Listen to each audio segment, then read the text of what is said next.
안녕하세요. 해유입니다. 2021년 현재 저희 해유는 생각문화 확산이라는 프로젝트를 진행 중이며 그 프로젝트 중 하나인 사유의 밤을 오늘 진행해 보려 합니다.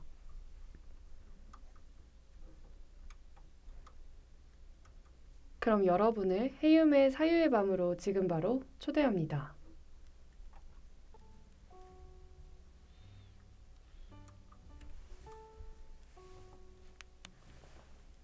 오늘은 보이는 라디오와 같은 사유의 밤을 진행하게 되었습니다. 사유의 밤은 말 그대로 사유에 대한 이야기를 하며 일상 속 사유의 중요함에 대해서도 다룰 예정입니다. 사유의 밤은 총 3부로 이루어져 있으며 저는 오늘 1부 밤에 골짜기에 사는 당신에게를 진행하는 해연 퍼실리레이터 김은서입니다. 제 옆에는 두 분의 해연 멤버들이 계신데요. 짧게 인사 부탁드립니다. 네, 안녕하세요. 해운 멤버 막스입니다. 안녕하세요. 해운 멤버 권민선입니다. 네, 그럼 지금부터 사유의 밤을 시작하도록 하겠습니다.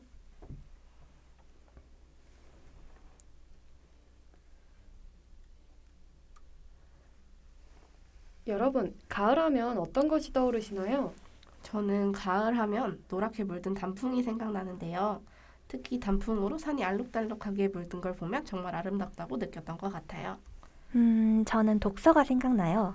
가을은 역시 독서의 계절이라 선선한 날씨에 책을 읽으며 따뜻한 차를 마시면 정말 좋더라고요. 네, 가을하면 여러 떠오르는 것 중 대표적으로 독서와 차가 있죠. 이 두 가지와 함께라면 쓸쓸한 가을도 풍족한 가을이 되는 것 같습니다. 사유의 밤과 차라 정말 낭만적이네요. 그래서 오늘 저는 사유의 밤과 다가온 가을을 맞이하여 차를 가지고 왔습니다. 바로 민들레 차인데요. 혹시 민들레 차를 마셔보신 적이 있으신가요?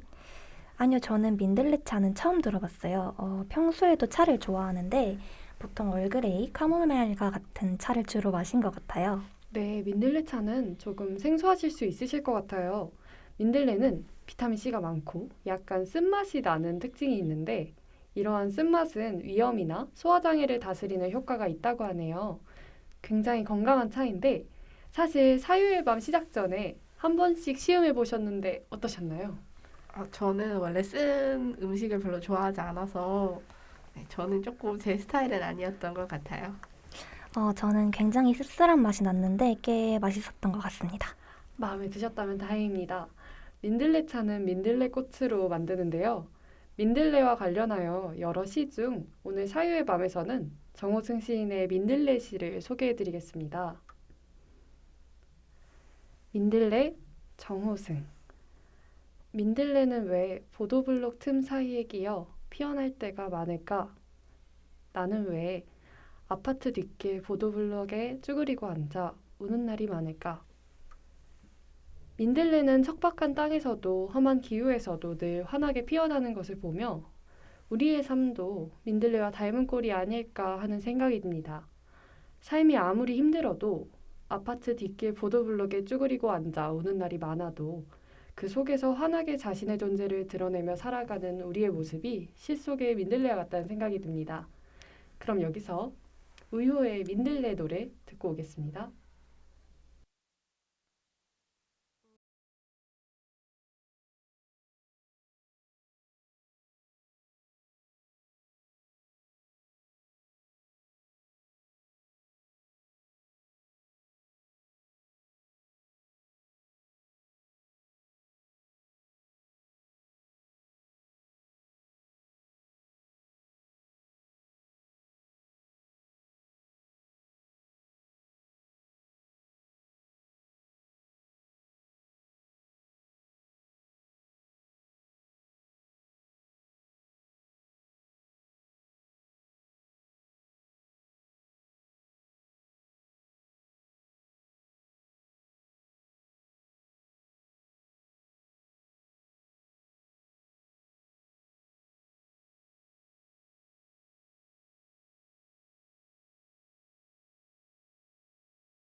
네, 노래 잘 듣고 오셨나요?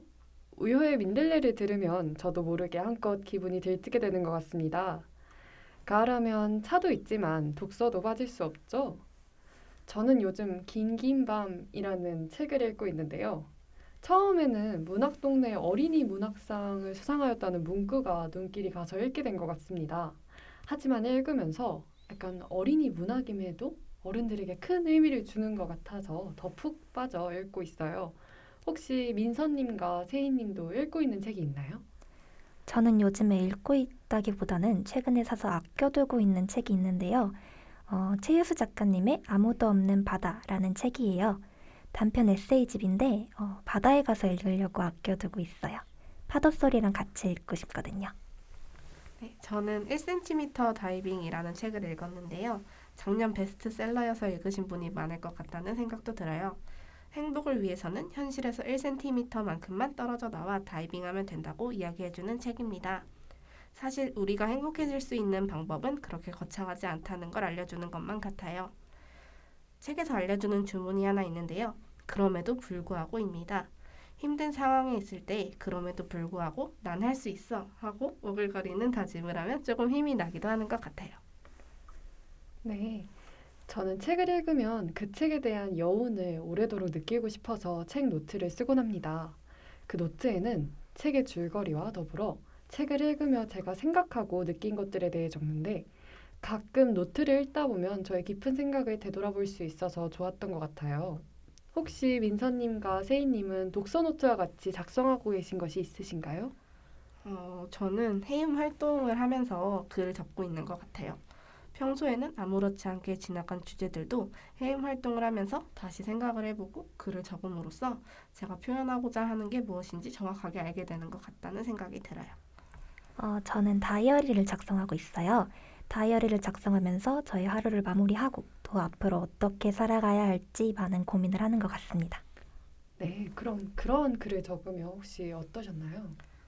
저는 되게 생각이 많이 정리된다? 이런 생각이 들었던 것 같아요. 평소에는 좀 여기저기 흩어진 생각들이 많았는데 글을 적으면서 이것들을 한 곳으로 모아주는 느낌이 들었습니다. 저는 다이어리를 적으면서 정말 저만의 시간을 가지게 된 것 같아요. 하루를 살아가다 보면 온전히 나만을 위한 시간을 갖기가 좀 어렵잖아요. 근데 다이어리나 글을 쓰면서 온전히 나 자신에게만 집중할 수 있게 되는 것 같아요. 네, 민서님과 세희님이 말씀하신 것처럼 글을 쓰는 시간은 생각을 정리하는 시간을 가지는 것 같습니다. 우리가 발표를 하기 전 대본을 작성하듯이 하고 싶은 말이 많을 때 미리 글로 작성해 보는 것도 좋죠. 일상 속 글쓰기도 이와 같습니다. 우리가 하루하루를 보내면서 겪은 일이나 떠오르는 무수히 많은 생각들을 그저 흘려보내면 나중에 기억이 나지 않고 정리가 잘 되지 않을 수 있어요. 하지만 글로 정리하여 작성하다 보면 내가 왜 그런 생각을 했는지 쉽게 정리해서 알 수 있답니다. 글쓰기가 좋다고 해서 당장 시작하는 건 어려울 수 있어요. 하지만 저희는 언제나 일상 속에서 글쓰기를 하고 있답니다. 대표적으로 편지를 예로 들 수 있어요. 편지는 자신의 생각을 정리하는 데 매우 좋은 수단이 될 수 있답니다. 누군가에게 내 마음을 전할 때 말로도 전할 수는 있지만 그 사람을 생각하여 자신의 마음을 적어가면 상대에 대한 자신의 마음도 정리할 수 있을 뿐만 아니라 편지를 받은 상대도 편지를 쓴 여러분의 마음을 더 잘 느낄 수 있을 거예요. 빠르고 바쁘게 돌아가는 현대사회에서 글쓰기를 통해 생각을 정리하며 지금 떠오르는 그 사람에게 마음을 전해보는 건 어떨까요? 이상으로 사유의 밤 1부를 마치겠습니다.